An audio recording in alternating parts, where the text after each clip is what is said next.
QR လောက်လိုက်ရင်အိတ်ကတ်တွေငွေမအိမ်လို့လား ခုရက်ပိုင်းစီထုတ်တဲ့အခါဝီထက်ကနေ QR scan ဖက်ပြီးစီထုတ်တဲ့စနစ်လုံနေကြတာတွေ့တော့စိတ်ထဲအထွေးတစ်ခုထွက်လာတယ်။လမ်းမှာမော်တော်ဘီကယ်ဒီဖက်တဲ့ဓာတ်ငွေကိုလည်း QR ပေးလို့ရရင်မကောင်းဘူးလားလို့ထိုင်းမှာတော့ကလမ်းစည်းကမ်းမလိုက်တာလို့အင်ကိုစာအိတ်တစ်ခုရောက်လာတယ်။ဖွင့်ကြည့်လိုက်တော့ CCTV ပုံပါလာတယ်။မင်းစည်းကမ်းဖောက်ထားတယ်ဆိုပြီးအောက်မှာဓာတ်ငွေဆောင်ရန် QR code တစ်ခုလိုရတာလည်းရိုးရှင်းပါတယ်။ QR ကိုစကန်ဖတ်ဓာတ်ငွေဆောင်ပြီးရင်အမှုကလီယာပတ်စံကလည်းရဲအစ်ပေါင်းပြီးအိတ်ထဲမဟုတ်ဘူးဌာနရဲ့ဘဏ်အကောင့်ထဲတိုက်ရိုက်ဝင်စနစ်ကတော့အရန်ရှင်းပါတယ်ဒါနဲ့မြန်မာကြီးကချီလန်စာရွက်လေးကိုစဉ်းစားမိတယ်အဲစာရွက်လေးက quality ကလည်းတော်တော်မြင့်မာလို့ဘယ်ပုံလေးတိုင်မှမဆိုဈေးပေါ်ပေါ်နဲ့တစ်ထပ်လုံး print ထုတ်လို့ရတယ်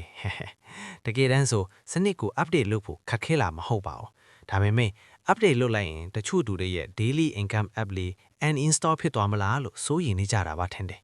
အဲဒါကြောင့်ဒီနေ့ထိချလန်စာရွက်လေးကဒါရင်ထင်းလောကရဲ့ iPhone ဖြစ်နေစေနားလည်ပေးကြပါဗျာ